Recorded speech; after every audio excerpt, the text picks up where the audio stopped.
नमस्कार, सत्ता के सभी न्यूज मित्रों का स्वागत है। शुरुआत करते हैं सत्ते पे सत्ता, यानी 7 जानकारियां और दिलचस्प खबरें एक साथ। आज सत्ता में आपको नीट में चीट वाली सप्लाई चेन दिखाएंगे। छात्रों के गुनहगार आज पहली बार आपको कैमरे पर दिखने वाले हैं। आखिर कौन है इस नीट वाली धांधली का किंग पिन? सत्ता में 7 एक्सप्लोसिव खुलासे बस थोड़ी देर में होंगे, लेकिन आज सबसे पहले बात नमो नमस्कार की होगी। प्रधानमंत्री मोदी जीत की हैट्रिक लगाने के बाद काशी पहुंचे हैं, किसानों का सम्मान किया है और अब से थोड़ी देर में गंगा आरती में शामिल होने वाले हैं। मोदी 3.0 के पहले काशी दौरे पर सत्ता की कुंजी तैयार है। इसके बाद सत्ता की सवाल जवाब वाली कुंजी खोलेंगे। अभी गर्मी और कितने दिन जलाएगी? इस बार गर्मी इतनी ज्यादा क्यों पड़ रही है और अभी बारिश के लिए कितने दिन का इंतजार करना होगा? गर्मी वाले वो सवाल जो आपके मन में इस वक्त चल रहे होंगे, इनका जवाब सत्ता में मिलेगा। आज सत्ता में रील्स वाले उस रोग की भी बात करेंगे जो लगातार लोगों की जिंदगी छीन रहा है। ये एक ऐसी संक्रमण है जो बहुत तेजी से फैल रहा है। महाराष्ट्र में कैसे रील बनाते वक्त एक महिला खाई में गिर गई, इस खबर पर एक चिंताजनक नोटिफिकेशन है। वैसे एक चिंताजनक तस्वीर आज बिहार से भी आई है, जहां अररिया में 12 करोड़ में बना पुल 12 सेकंड के अंदर नदी में गिर गया। इसे आप करप्शन का पुल कह सकते हैं। ये ब्रिज उद्घाटन का इंतजार कर रहा था और पिछले 13 वर्षों में तीसरी बार बना है। सत्ता में आज एक खबर पुतिन और किम जोंग की उस न्यूक्लियर मुलाकात पर, जिसे लेकर पश्चिमी देशों की सांसें अटकी हुई हैं। रूस के राष्ट्रपति व्लादिमीर पुतिन 24 साल के बाद नॉर्थ कोरिया पहुंचे हैं, लेकिन एजेंडा क्या है और टारगेट कौन है, इसका जवाब देंगे। और एक चौंकाने वाली खबर सिंगर अलका याग्निक को लेकर भी आई है। अलका याग्निक को रेयर न्यूरो डिजीज हो गई है, जिसकी वजह से उनकी सुनने की क्षमता खत्म हो गई है। इसकी जानकारी उन्होंने खुद सोशल मीडिया पोस्ट में दी है। तो प्रधानमंत्री मोदी इस वक्त अपने संसदीय क्षेत्र वाराणसी में, थोड़ी देर पहले उन्होंने किसानों का सम्मान किया, जनता का आभार किया और अब वो काशी विश्वनाथ मंदिर में दर्शन के लिए जाने वाले हैं। लेकिन उससे पहले हम आपको प्रधानमंत्री की इस बनारसी यात्रा पर सत्ता का नंबर गेम दिखाते हैं। यह मोदी 3.0 का पहला काशी दौरा है, यानी पीएम मोदी तीसरी बार प्रधानमंत्री पद की शपथ लेने के बाद पहली बार काशी पहुंचे हैं। सोचिए, प्रधानमंत्री मोदी ने काशी से भी सत्ता की हैट्रिक लगाई है। इसके लिए उन्होंने जनता का धन्यवाद भी दिया है। 10 वर्षों में 47वां ऐसा मौका है जब प्रधानमंत्री मोदी ने वाराणसी की यात्रा की है। अपनी इस काशी दौरे में प्रधानमंत्री मोदी करीब 16.5 घंटे अपने संसदीय क्षेत्र में रहने वाले हैं और अब से थोड़ी देर के बाद वो दशाश्वमेध घाट पे गंगा आरती में शामिल होंगे और गंगा आरती में ये प्रधानमंत्री की मौजूदगी का 5वां मौका होगा। हम आपको वो तस्वीरें भी दिखाएंगे, लेकिन उससे पहले काशी में पीएम की इस आभार यात्रा पर कुछ दिलचस्प कुंजी खोलते हैं और आपको बताते हैं कि पीएम मोदी अब तक लोकसभा चुनाव के नतीजों के कितने दिन और कब काशी गए। जैसे वर्ष 2014 के लोकसभा चुनाव में नतीजे 16 मई को आए, इसके एक दिन बाद ही पीएम मोदी ने काशी में जाकर जनता का धन्यवाद दिया। इसी तरह वर्ष 2019 में 23 मई को लोकसभा चुनाव के नतीजे आए और तब पीएम मोदी 27 मई 2019 में काशी गए थे और जनता का आभार व्यक्त किया। जबकि इस बार लोकसभा चुनाव के परिणाम 4 जून को घोषित हुए हैं और आज पीएम मोदी अपने संसदीय क्षेत्र वाराणसी में जनता के बीच गए, क्योंकि इस बार शपथ ग्रहण के बाद पीएम मोदी का कार्यक्रम बहुत व्यस्त रहता है।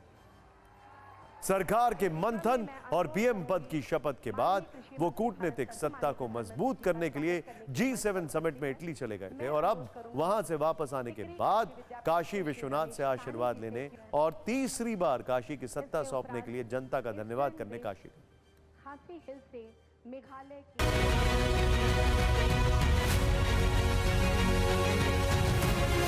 नमः पार्वती पतये हर हर महादेव।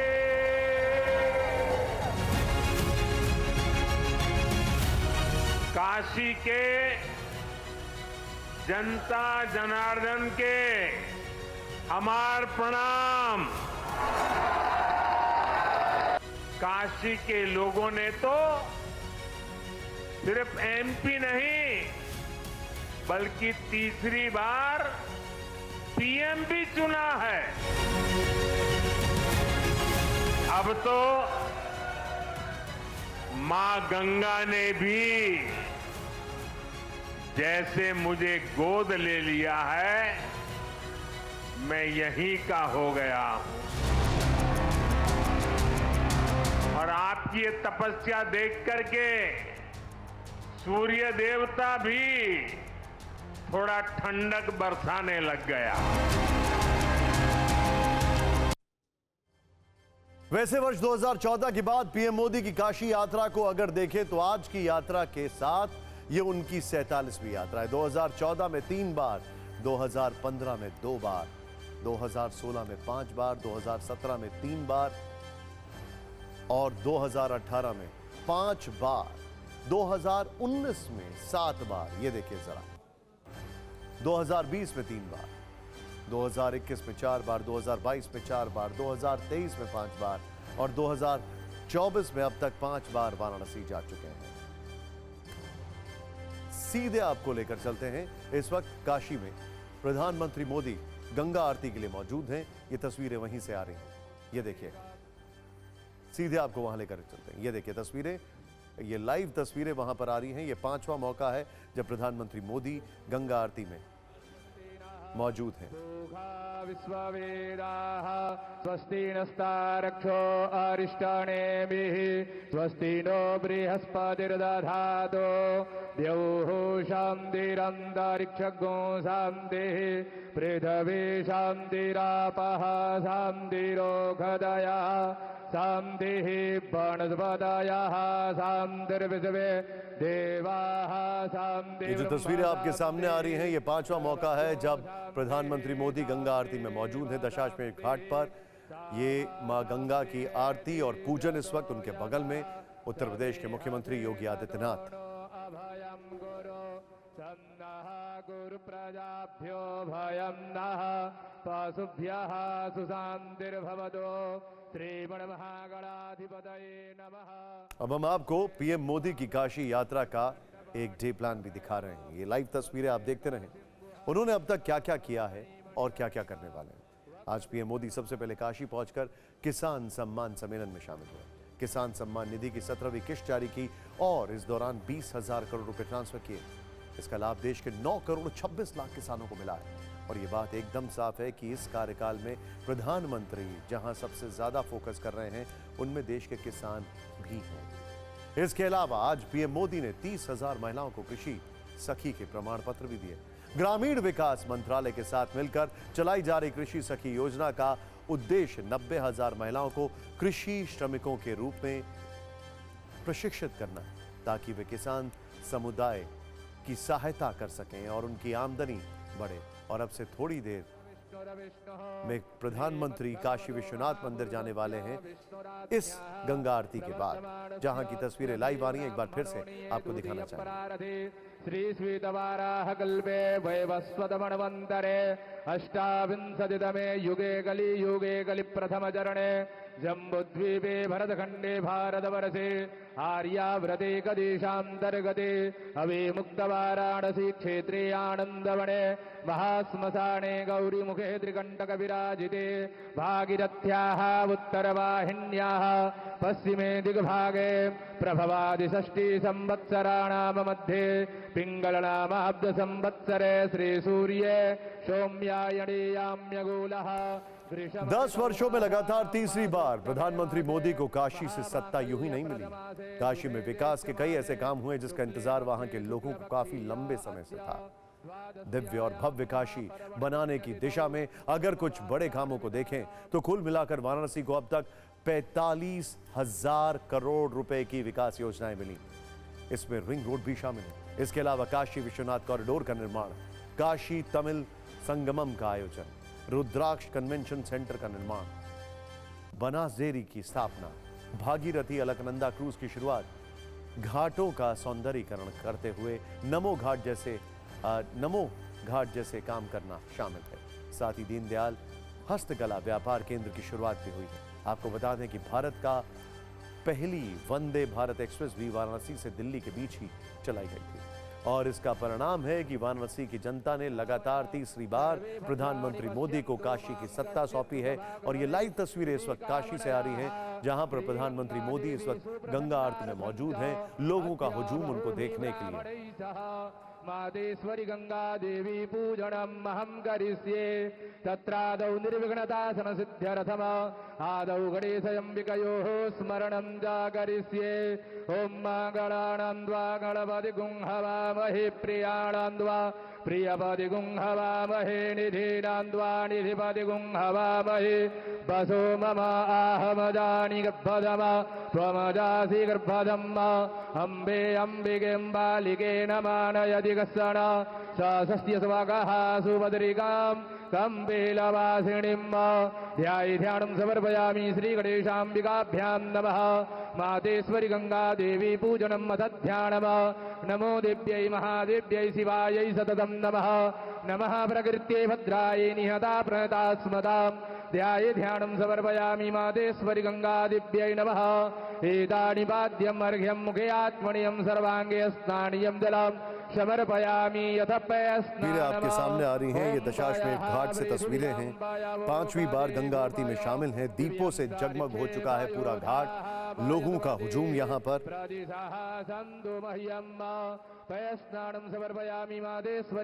बताया जा रहा है कि प्रधानमंत्री करीब यहाँ पर 50 से 55 मिनट रहने वाले हैं। इसके बाद वो काशी विश्वनाथ मंदिर के दर्शन करने जाएंगे। शुद्ध्योदक स्नानियं जलं समर्पयामि मादेश्वरी गंगा दिव्यै नमः गंधाक्षत पुष्पाणि ओम गंधद्वारां दुराधरसां नित्यपुष्टां गणेशणीं ईश्वरीं सर्वभूतानां दामिहो वव्वये श्रियाम् अक्षण्णमी मदं दशवप्रिया अधूखदा स्तोखद। सत्ता में अब नीट पेपर लीक मामले की बात करते हैं, जो इस बार शुरू से ही नीट एंड क्लीन नहीं रहा है। इस परीक्षा का नतीजा आने के बाद से लगातार पेपर लीक वाला सवाल उठ रहा है और इसी कड़ी में आज हम आपके सामने 7 बड़े खुलासे करने वाले हैं, जिनके बारे में सुनकर आप हैरान रह जाएंगे। इनमें भी सबसे बड़ा खुलासा यह है कि बिहार पुलिस की आर्थिक अपराध इकाई ने नीट पेपर लीक में जिस आरोपी को गिरफ्तार किया था, उसके जरिए यह पता चला है कि उसके नाम पर NHAI के निरीक्षण बंगले में कमरा बुक किया गया था और वहीं से आरोपी को सेफ हाउस ले जाकर नीट का प्रश्न पत्र दिया गया था और सारे उत्तर रटवाए गए थे। यानी मेहनत और ईमानदारी से परीक्षा देने वाले छात्र जब परीक्षा से पहले तनाव में थे, उस वक्त बेईमानी करने वाले कई छात्र आराम से बैठकर प्रश्न पत्र के उत्तरों का रट्टा मार रहे थे। यह देश के उन लाखों परिवारों से जुड़ी खबर है जिनके युवा बच्चे डॉक्टर बनने का सपना लेकर कठिन परिश्रम करते हैं और नीट की परीक्षा देते हैं। आप समझ रहे हैं ना, नीट पर इतने गंभीर सवाल उठ चुके हैं कि उसके नतीजे पर भरोसा करना और इस नतीजे को सहज स्वीकार करना नामुमकिन हो गया। और अब इस खुलासे में मंत्री जी की एंट्री हो गई है। कौन है ये मंत्री? कौन है ये मंत्री जी जिनका संरक्षण नीट पेपर लीक के मास्टरमाइंड को मिला हुआ था? 7 बड़े खुलासे कौन से? इनकी लिस्ट देखिए। अब जरा जो 7 खुलासे हैं वो दिखाने वाले हैं। नीट का पेपर लीक मामला जो है वो हर किसी को परेशान कर रहा है। एक बार में इतने सारे टॉपर, ग्रेस मार्क्स वाला मामला, कितने सवाल हैं यहां पर। पेपर खुलासा, पहला खुलासा यह है कि पेपर सॉल्वर गैंग के लिए किस मंत्री ने लेटर लिखा था। किसी मंत्री की पैरवी से ही NHAI के गेस्ट हाउस में ठहरे थे नीट के छात्र। यानी आरोप यह है कि किसी की सॉल्वर गैंग की पहुंच किसी मंत्री तक। आखिर कौन है यह मंत्री जिसने देश की महत्वपूर्ण परीक्षा से खिलवाड़ किया? NHAI गेस्ट हाउस के रजिस्टर से कई सुराग मिले हैं जिनका कोड वर्ड है मंत्री। दूसरा खुलासा यह है कि पटना NHAI गेस्ट हाउस में कुछ छात्र ठहराए गए और उन छात्रों ने एक सेफ हाउस में जाकर रात भर रट्टा मारकर सवालों के जवाब याद किए। तीसरा खुलासा, नीट पेपर लीक में सॉल्वर गैंग की बड़ी भूमिका सामने आई है। इसके कई डिटेल हमारे पास है। चौथा खुलासा, नीट पेपर लीक मामले के मास्टरमाइंड संजीव मुखिया की भूमिका पर कई जानकारियां आई हैं। पांचवा खुलासा, नीट पेपर लीक मामले का किंग पिन सिकंदर प्रसाद यादवेंदु है और उसके कनेक्शन से पूरे पेपर लीक के तार जुड़ रहे हैं। छठा खुलासा, सरकारी NHAI गेस्ट हाउस में छात्रों को किसने रुकवाया, वहां कौन कौन से छात्र थे। इन सवालों पर गहराई से जांच हो रही है। कई नई जानकारियां हमारे पास हैं। सातवां खुलासा यह है कि नीट पेपर लीक में क्या 40-40 लाख रुपए की डील हुई। आखिर किसने पैसा लेकर रात भर छात्रों को सवाल जवाब याद कराए। सीधे लेके चलते हैं काशी, जहां पर इस वक्त प्रधानमंत्री मोदी गंगा पूजन में मौजूद हैं। नारायण प्रिय मदंग मदापहार वाराणसी पुरपतिं भज विश्वनाथम गंगा गंगेति यो ब्रूयात् योजनानां सदैरपि मुच्यते सर्व पापेभ्यो विष्णुलोकं स गच्छति नाना सुगंधि पुष्पाणि यथा कालोद्भवानि। योगी पंकज झा इस वक्त हमारे साथ सीधे बनारस से जुड़े हुए हैं। पंकज जी, ये जो तस्वीरें चल रही हैं हमारे सामने और जिस तरीके से प्रधानमंत्री यहां पर आए हैं जनता का आभार व्यक्त करने, क्या क्या वहां पर आपके सामने लोगों का जो उत्साह है, खासकर एक ऐतिहासिक क्षण, तीसरी बार प्रधानमंत्री चुने गए। जी हाँ, बिल्कुल। और प्रधानमंत्री की जो छवि है, जो दशाश्वमेध घाट पर गंगा आरती में प्रधानमंत्री नरेंद्र मोदी पहुंचे हैं, वो उनकी उस छवि को और रिट्रिएट करता है जिसमें वो अपने को गंगा पुत्र कहते हैं। आपको याद होगा निशांत कि कैसे जब पहली बार वो नामांकन करने के लिए आए थे तो उस वक्त उन्होंने कहा था कि ना वो लाए गए हैं ना उन्हें बुलाया गया है, गंगा माँ ने उन्हें बुलाया है। और तब उन्होंने ये बात कही थी, आज भी उन्होंने ये बात कही है और इसीलिए गंगा पुत्र बनकर यहाँ गंगा आरती में शामिल हो रहे हैं। जैसा जानते हैं कि बनारस, वाराणसी यानी काशी कह लीजिए, वहाँ विश्वनाथ मंदिर का दर्शन भी आज करेंगे और बहुत बड़ा मौका है, ऐतिहासिक मौका है। उन्होंने कहा भी है कि 10 साल सरकार में रहने के बाद तीसरी बार काशी की जनता ने उन्हें अपना सांसद चुना और सिर्फ सांसद ही नहीं बल्कि देश का प्रधानमंत्री चुना है। और ये बड़े सौभाग्य की बात है, 60 साल के बाद देश के इतिहास में ये मौका आया है जब तीसरी बार उन्होंने प्रधानमंत्री की हैट्रिक लगाई है। और इसी मौके पर उससे पहले जब यहाँ गंगा आरती में आए हुए हैं, उससे पहले उन्होंने कहा कि वो देखना चाहते हैं कि दुनिया में हर घर की डाइनिंग टेबल पर हिंदुस्तान का कोई न कोई खाद्यान्न या फूड प्रोडक्ट हो। यानी उन्होंने एक सपना यहीं काशी आकर के काशी वासियों के बीच में उस सपने को साझा किया है। जी पंकज जी, आप हमारे साथ बने रहिए, हम आपके पास इस खबर को लेकर बीच बीच में आते रहेंगे। ऐसी जानकारी है कि 15 मिनट पूजन और उसके बाद वो गंगा आरती में भी मौजूद रहेंगे, जो कि करीब 40 मिनट का कार्यक्रम है। ऐसी जानकारी हम आपको ये तस्वीरें दिखाते रहेंगे। इस बीच नीट मामले को लेकर जो चीजें सामने आ रही हैं, आज सबसे बड़ा खुलासा यही है कि देश में डॉक्टर्स के भविष्य के साथ खिलवाड़ करने वालों में एक मंत्री की एंट्री हो गई। इस कथित मंत्री को लेकर खुलासा हुआ है कि सॉल्वर गैंग के लिए इस मंत्री ने ही लेटर लिखा था। लेटर का नंबर था 440। सॉल्वर गैंग के सरगना सिकंदर यादवेंदु की पहुंच किन्हीं मंत्री जी तक थी और गेस्ट हाउस दिलाने के लिए मंत्री ने ही लेटर लिखा था। एनएचएआई के कच्चे रजिस्टर में एक छात्र के नाम के आगे मंत्री लिखा हुआ है। इससे मंत्री की भूमिका पर सवाल उठ रहे हैं। कमरे का नंबर था 404। TV9 भारद्वाज एक सबूत के साथ इन कथित मंत्री पर सवाल उठा रहा। सॉल्वर गैंग का मददगार मंत्री कौन है? क्या ये वाकई मंत्री है या फिर नाम के आगे मंत्री लिखना इनका शौक है? आखिर वो कौन सा मंत्री है जिस तक आरोपी सिकंदर की पहुंच है? आखिर किसके कहने पर मंत्री ने चिट्ठी लिखी? पेपर लीक के आरोपियों के लिए मंत्री की चिट्ठी क्यों? क्या पटना में पेपर लीक को सरकारी संरक्षण दिया गया? यानी अगर पेपर लीक के गुनहगारों तक पहुंचना है और इस मंत्री के नाम को डिकोड करना बहुत जरूरी है। अब देखते हैं कि आखिर नीट के चीट कांड में वो कौन से किरदार हैं जिनसे साबित होता है कि देश की महत्वपूर्ण परीक्षा के साथ बुरी तरह खिलवाड़ हुआ और बाकायदा पेपर लीक हुआ। TV9 भारद्वाज की टीम ने एनएचएआई के निरीक्षण मामले में जाकर एंट्री रजिस्टर चेक किया, जिसमें अनुराग यादव के नाम पर चेक इन किया गया। अनुराग यादव के नाम पर। Anurag Yadav NEET paper leak मामले में मुख्य आरोपी जूनियर इंजीनियर सिकंदर प्रसाद यादवेंदु का रिश्तेदार है और नीट का अभ्यर्थी भी है। जांच में पता चला है कि सिकंदर ने एनएचएआई के इसी निरीक्षण बंगले में अनुराग समेत कई लोगों के रुकने का इंतजाम किया।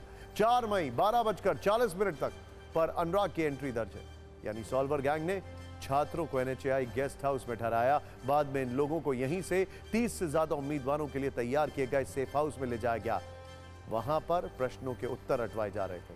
पेपर लीक केस में अनुराग को गिरफ्तार कर लिया गया है। TV9 भारद्वाज संवाददाता रूपेश कुमार पटना के एनएचएआई गेस्ट हाउस तक पहुंचे। इसी गेस्ट हाउस के रूम नंबर 404 में छात्रों को ठहराया गया था। इस खुलासे पर आपको रिपोर्टर की आंखों देखी रील जरूर देखनी चाहिए।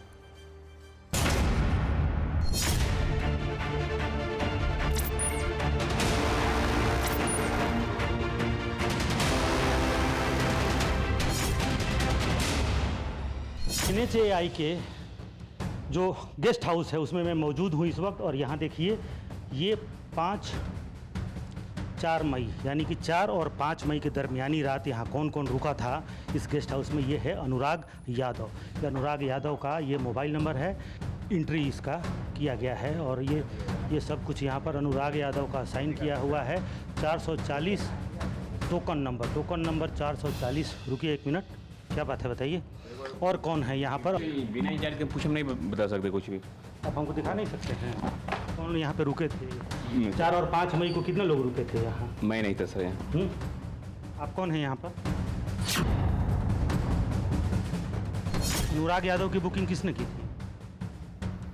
आप क्या हैं, गार्ड हैं यहाँ? नहीं, हाँ, हम बेहतर हैं। बेहतर है। अच्छा, ये जो 440 टोकन नंबर अनुराग यादव जो लिखा हुआ है, इसके पास गए थे आप वेटर? हम लोग को उतना एहतियात नहीं है सर, हम लोग तो चिंते नहीं नाम से किसी को, बस हम लोग सर्विस करते हैं, हम लोग बेहतर हैं। सिर्फ सर्विस का। तो आप हैं यहाँ के इंचार्ज? हाँ, क्या नाम है आपका? हेलो सर, ये मीडिया वाले आए हुए हैं, ऐसे घुस के बिना देख रहे हैं मीडिया से। मीडिया वाले आए हुए हैं, ऐसे आके रजिस्टर देख रहे हैं। ये मैं उधर खाना खा रहा था, ये आके घुस के यहाँ बैठाया था, आप घुस के खा रहे हैं, यही कर रहे हैं। जो रजिस्टर था वो देख रहे हैं।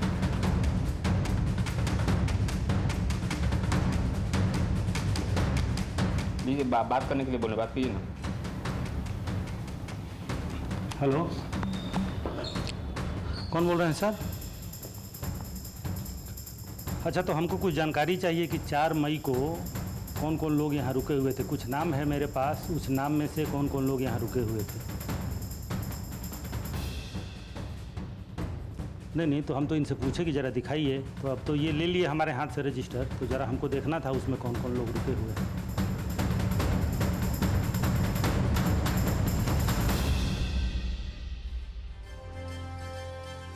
नीट पेपर लीक कांड में पुलिस के सामने सिकंदर यादवेंदु ने बड़ा कबूलनामा किया। सिकंदर ने मान लिया है कि 40-40 लाख रुपए में बात हुई थी। रात भर बच्चों को सवाल जवाब याद कराए गए, साथ ही 24 घंटे पहले पेपर मिलने का भी दावा किया गया।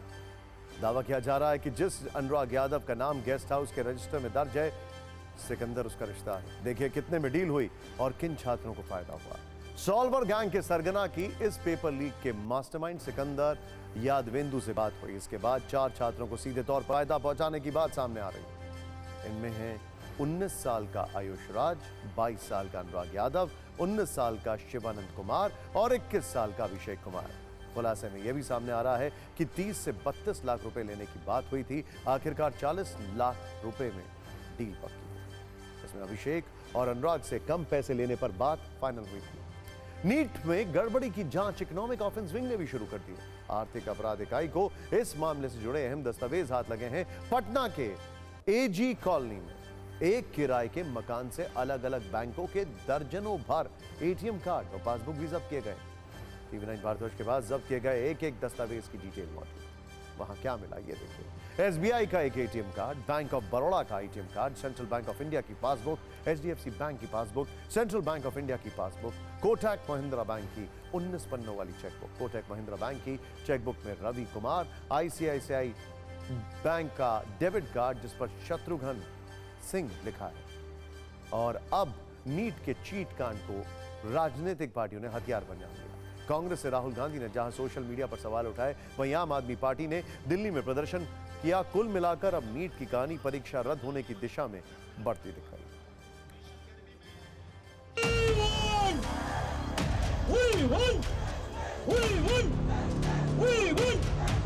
आज एनटीए को बहुत फटकार पड़ी है।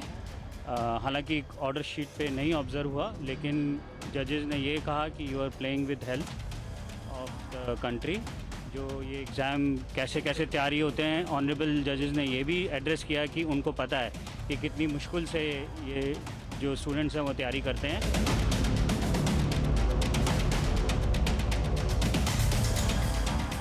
आप बताइए, 67 बच्चों को 720 अंक मिल गया, टॉप कर गए एक साथ। क्या ये संभव है? एक बच्ची जिसको 1 नंबर आ रहा है फिजिक्स में, वो 720 नंबर पा रही है नीट में। क्या ये संभव है? एक ही सेंटर से 6 बच्चे 720 नंबर पा रहे हैं। तो इसलिए ये बहुत बड़ा घोटाला है।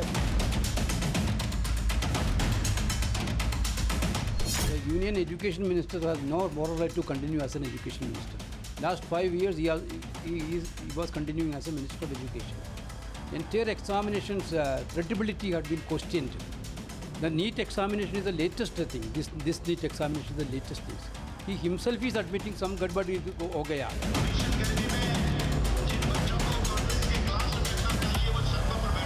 ये लाखों बच्चों के भविष्य की लड़ाई है। लाखों लाख गार्जियन आज निराशा में, उनको न्याय दिलाने की लड़ाई है। दिल्ली में आज आम आदमी पार्टी ने जंतर मंतर पे प्रदर्शन किया है और ये संदेश दिया है कि पार्टी छात्रों के साथ है।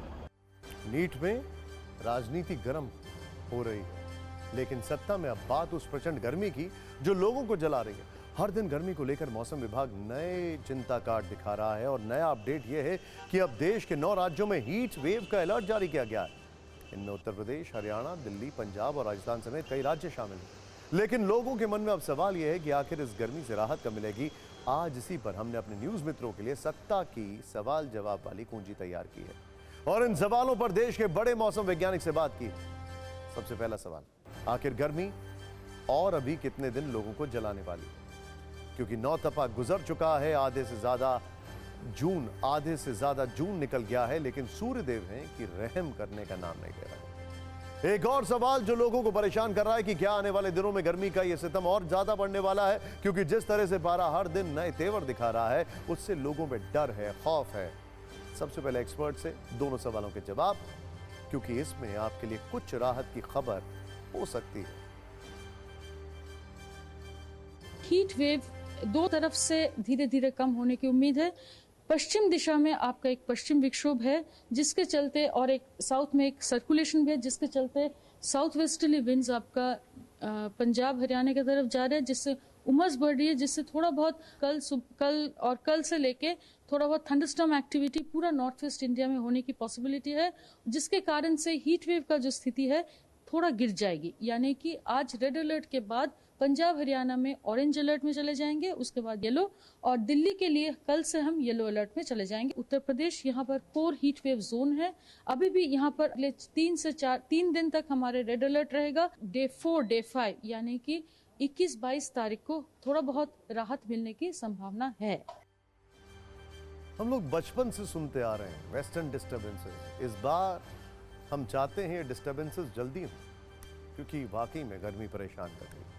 तो मौसम विज्ञानों की बातों में कम से कम ये शुभ संकेत है कि आने वाले कुछ दिनों में गर्मी से राहत मिलने वाली है। लेकिन लोगों के मन में एक और सवाल है कि आखिर बारिश कब होगी? मॉनसून अभी आपके शहर से कितना दूर है? मौसम वैज्ञानिकों से इसका जवाब भी जान लेते हैं। दिल्ली में भी अभी जो नॉर्मल डेट है वो 27 जून की है, लेकिन लग रहा है कि 28 जून के आसपास, 27 या 28 जून के आसपास बारिश तो शुरू हो जाएगी 27-28 से। उसके बाद डिपेंड करता है कि मौसम विभाग कब उसको डिक्लेयर करता है, क्योंकि कई क्राइटेरिया होते हैं कि लगातार बारिश होनी चाहिए, ईस्टर्ली विंड होनी चाहिए, ह्यूमिडिटी बढ़नी चाहिए, टेम्परेचर गिरनी चाहिए। तो ये सारा लग रहा है कि 27 जून के 1-2 दिन आगे पीछे आ जाएगा। और मान के चलिए कि मतलब मंथ एंड तक ये जो पंजाब, हरियाणा, उत्तराखंड और दिल्ली एनसीआर सहित जो साउथ हरियाणा है यहाँ तक ये पहुँच जाएगा, और मतलब बहुत ज़्यादा डिले नहीं दिखाई दे रहा है। और सत्ता में अब हम आपको रील्स वाला रोग दिखाते हैं, यानी एक ऐसा संक्रमण जो बहुत तेजी से फैल रहा है। बहुत चिंताजनक खबर है और अब ये लोगों की जान भी ले रहा है। ये वीडियो देखिए, आए दिन रील्स की वजह से मौत की खबरें आती हैं, एक चिंता कार्ड की तरह ही सामने आती जा रही है। सबसे पहले हम आपको महाराष्ट्र की खबर के बारे में बताते हैं, जो रील प्रेमियों के लिए एक सबक की तरह है और ये साबित करती है कि रील वाला ये रोग कितना जानलेवा है। महाराष्ट्र में रील बनाने के चक्कर में एक 23 साल की लड़की की मौत हो गई, क्योंकि रील बनाते हुए लड़की का ध्यान परफेक्ट शॉट और रिकॉर्डिंग की तरफ था, ना कि गाड़ी को सही चलाने की तरफ। सोचिए, ब्रेक की जगह एक्सीलरेटर पर पांव पड़ गया। इसी दौरान लड़की का पैर एक्सीलरेटर पर पड़ जाता है और खाई रिवर्स गियर में अचानक गाड़ी जो है 300 फीट नीचे जाकर खाई में गिर जाती है। महिला की पहचान 23 साल की श्वेता दीपक सुरवासे के रूप में हुई है, जो सूलीभंजन में एक मंदिर के पास पहाड़ पर ड्राइविंग सीखते हुए रील्स बना रही थी और इसी दौरान गाड़ी रिवर्स करते समय यह हादसा हो गया। ये कोई पहला मौका नहीं है जब रील्स वाले इस रोग ने किसी की जान ले ली हो। आए दिन ऐसे मामले सामने आते रहते हैं, जैसे 15 जून 2024 को एमपी के भोपाल में रील बनाते हुए बाइक फिसलने से लड़के की मौत हो गई। 21 मई 2024 को झारखंड के साहिबगंज में 100 फीट की ऊंचाई से एक लड़के ने नदी में छलांग लगाई और डूबने से उसकी जान चली गई। इसी तरह 3 मई 2024 को उत्तराखंड के रुड़की में एक छात्रा रेलवे ट्रैक पर रील बना रही थी, तभी ट्रेन की टक्कर से उसकी जान चली गई। इसी तरह 1 मई 2024 को राजस्थान के झालावाड़ में कट्टे के साथ रील बनाते वक्त एक 22 साल के लड़के की जान चली गई, जबकि 20 अप्रैल 2024 को बांदा में एक लड़का उल्टा लटक कर रील बना रहा था, तभी सिर के बल गिरने से उसकी मौत हो गई। US national library of medicine की रिपोर्ट के अनुसार 2011 से 2017 के बीच सेल्फी लेते वक्त 259 लोगों की मौत हुई है। सेल्फी या रील्स बनाने में सबसे ज्यादा मौत भारत में हुई है और भारत में हुई मौत दुनिया में हुई मौतों का 50%। रील्स वाला संक्रमण किस तरह और कितना स्पीड से फैल रहा है, अब आप ये भी देखिए। एक रिपोर्ट के अनुसार भारत में रोज इंस्टाग्राम पर करीब 60 लाख रील्स बनती हैं। इन रील्स पर हर दिन औसतन 28 मिनट खर्च होते हैं। इसमें से 156 मिनट रोज एंटरटेनमेंट कंटेंट देखने में बीतता है। 8 से 23 साल की उम्र के लोग रोज 360 और 480 रील्स देखते हैं, जबकि युवा रील्स देखने में रोज करीब 1.5 से 2 घंटा खर्च करते हैं। सोचिए जरा, रील्स का यह हाल क्या है।